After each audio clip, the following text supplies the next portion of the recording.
Your Excellency, mimi acha nikwambie wewe, watu waache kiburi.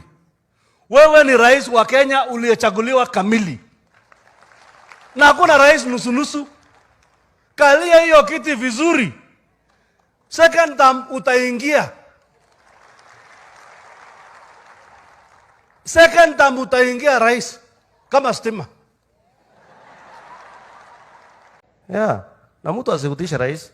Unajua mimi nasikia, mimi naona ule mtu tulivuguze baada anaongea hapo. Mwingine anasema sijui nini hapo.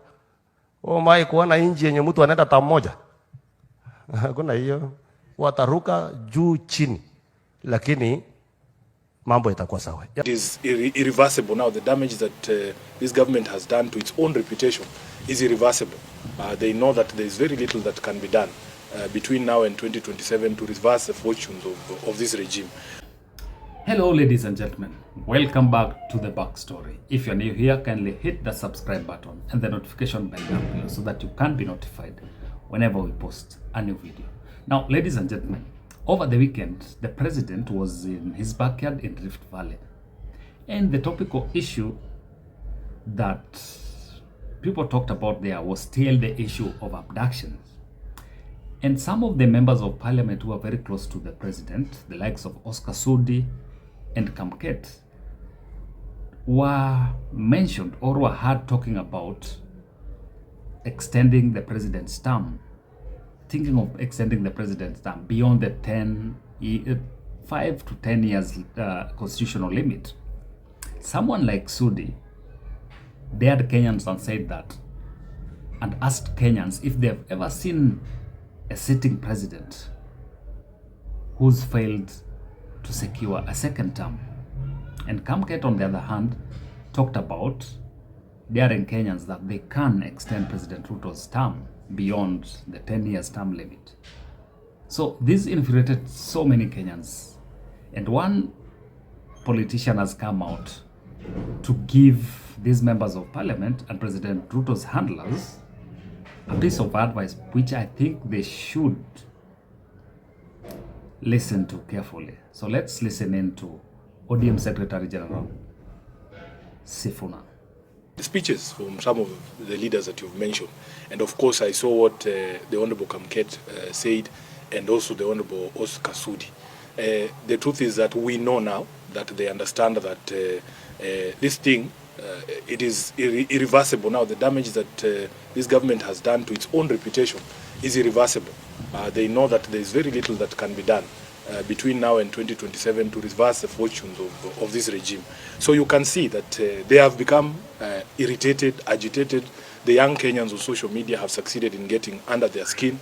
If you go to a function and speaker after speaker is only talking about social media and curtailing the freedoms of the young people, lecturing us about respecting other people. And yet these are some of the vilest politicians on the mic. They themselves cannot show you the respect that they want other people to show them. So for me, it is the clearest indication, and I want Kenyans to take confidence in the strength of our constitution to defend itself. Nobody can stand somewhere and tell us they will manufacture another president for 24 years. It will not happen. Honorable Kamket should be told. It will not happen. This is not 1980. This is not the generation that they used to sell fear to. The Kenyan of today is a Kenyan who understands the constitution, their rights. They know for a fact that you cannot impose yourself on Kenyans. I am telling you, the only way for any elected leader to win re-election is to do the things you promise to do for Kenyans, is to make the lives of Kenyans better. Now that they understand that it is going to be impossible for them to deliver on any of the promises that would make Kenyans look at them favorably, they are now openly threatening to violate the constitution and the rights of Kenyans and to try and force themselves upon the people. As a person who was in the campaigns in 2022, when we were being backed by a sitting president, these are not strange pronouncements. They are very familiar, because there are people in our camp who used to speak the way Kina Kamket are speaking and telling the country, oh, hii kitu imeenda, oh, there's nothing you can do, tutanyorosha wewe, hatuwezi kuachia mwizi. But I'm telling you, with the sort of anger that Kenyans have, the day a Kenyan is given a ballot paper like this, once he crosses against your name and puts it in the ballot box, that's the end of the day. That's the end of everything. So I want to assure Kenyans that this chest stamping should not scare anybody. Just come out and express yourself. Speak, because these constitutional freedoms that we enjoy, they were very hard fought. They were fought for by blood and sweat. You know, you can see that there's a lot of nostalgia from the old Kanu Hawks to go back to those days where you could just abduct someone and throw them into a prison without trial. But at least that was the law then. It was legal. There was a law that backed that detention without trial. But that law does not exist anymore. The Constitution now requires that if you arrest somebody, you have to produce them to court within 24 hours and charge them. And you have to demonstrate to the magistrate why you need to hold them in custody. The reason why they are abducting these young people is because there is no law that exists that says you cannot insult a leader. There is no law that says that you cannot insult the president. In fact, our High Court has already said that the freedom of expression extends to insults. The freedom of expression does not mean I have to be nice to you. It doesn't mean that I am forced to say things that you want to hear. Freedom of expression means I have to speak the way I see things. And instead of them addressing, why are Kenyans so angry? How did we get here? Because after the president was elected in 2022, by all accounts, William Ruto was one of the most popular politicians in the country. What did he do in the intervening period to lead to a place where he's being insulted left, right, and center? Instead of addressing those questions, the cause, they are addressing the symptoms. And I can tell you, for as long as your policies and the actions of your government continue to make life more difficult for Kenyans, for as long as you don't demonstrate respect for the people, for as long as your court jesters, the ones you are talking about, are speaking to Kenyans in the way that they are speaking to them, then nobody's going to respect you. Respect is earned. It's not something you force. You cannot force people to respect you. Respect is earned from how you conduct yourself, how you relate with people, how you demonstrate respect for the people as required under Chapter 6 of the Constitution. So unfortunately for him, he is surrounded by people who have decided that they have to tear him down. They are going to take him down. If there's anybody to be blamed for the one-term presidency of Ruto, it will be Kamket, it will be Oscar Sudi, and the likes who are surrounding him there, giving him bad advice, including my uncle Atwoli. Now, ladies and gentlemen, that is ODM Secretary General and Nairobi Senator Sifuna talking to the likes of Oscar Sudi and President Ruto's handlers. And why I'm saying that this is something that they need to think about keenly is the fact that, you know, Sifuna could be talking as an individual. He has two hats. Let me say three hats. One is speaking as Sifuna. Then secondly, he's speaking as the Nairobi Senator. But most importantly, Sifuna is speaking as the ODM Secretary General. So, as the ODM Secretary General, Sifuna could be sending a message that is coming from ODM as a party. And ODM as a party has none other than Raila as the party leader. So what made me very keen about Sifuna's utterances is that, is Sifuna relaying an information that has been discussed by ODM as a party? And what does this tell about the relationship between ODM as a party and Ruto's government? You know, whenever ODM members of parliament or ODM as a party has been put to task to explain their relationship with President Ruto, they've always indicated that they are still in opposition, and that the few that joined President Ruto's party were just donated, and they resigned from the party and they were donated to President William Ruto, which means per se they are saying that they're still in the opposition. So it's like they don't want to be held accountable when there is a mess in President Ruto's party. So whenever President Ruto messes up, they will withdraw and say that President Ruto will have to take responsibility for his messes. And this is making me curious because he's talking about this heading into 2027. So does it mean that, and then there is another thing that we also need to consider, is the fact that we are almost a month to the elections of the AUC chairman.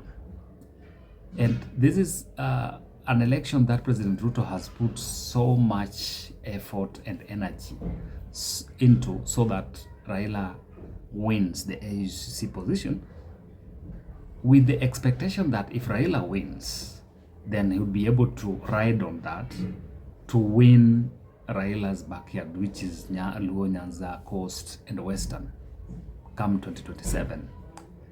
But it puts him in a very precarious situation where if Raila does not win. So if Raila does not win, then President Ruto will have to sweet talk Raila to back him ahead of 2027. But getting back to what Sifuna has talked about, something that we need to focus on right now is the fact that Sifuna has told the likes of Kamket and Oscar Sudi that as it is right now in Kenya, it is very, very difficult for someone to impose himself onto the people. Once Kenyans have refused to re-elect you into office, there's nothing you can do. And it brings to light the debate that Kenyans have been talking about stealing of elections. I know this is a very, very wide debate that we can have, but two things come into mind. I have talked to guys who have been clerks, returning officers, and sometimes when we have these discussions, you get to understand that there are ways in which electoral officials do aid in election rigging. I would not want to highlight that, but there is a way they can. And one way is that sometimes when elections are held, when guys are casting their votes, these elections officials are sometimes coerced to look the other side when election malpractices are happening.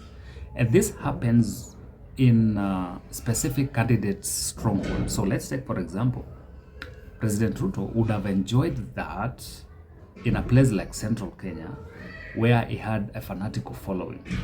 So if he were to do any electoral malpractice or to rig, then he can only do it in his stronghold. Said that, they look at the number of people who've cast votes in a specific polling station.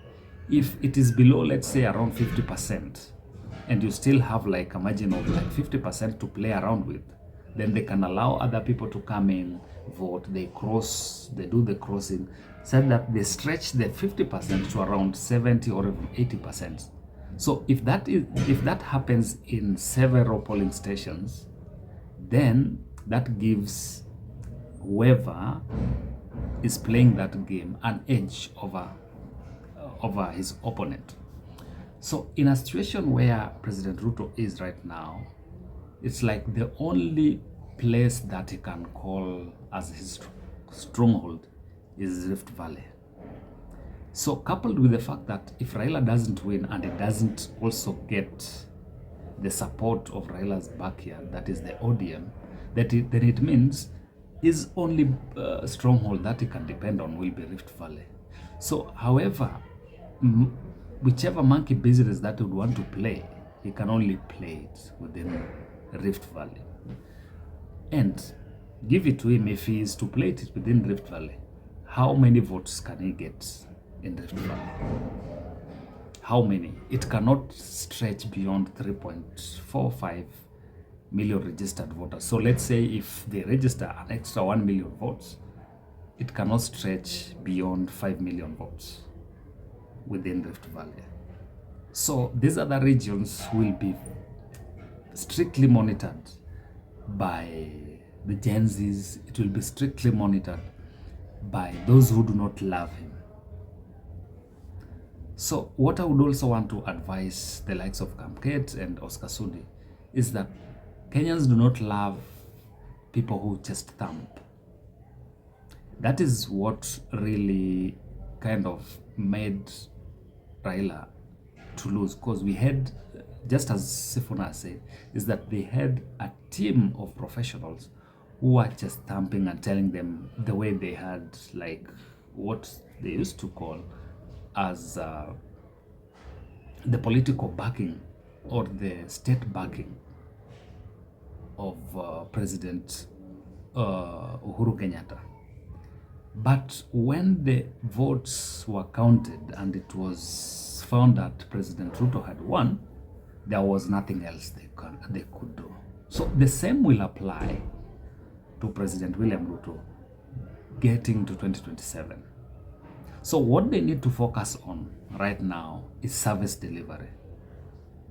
Let them work on how they can deliver services to Kenyans to a point whereby Kenyans can now start liking the president. And heading to 2027, they can win over their hearts. But just tapping and trying to think that they can force Kenyans into accepting the results which are flawed might just put this country in a very, very precarious situation.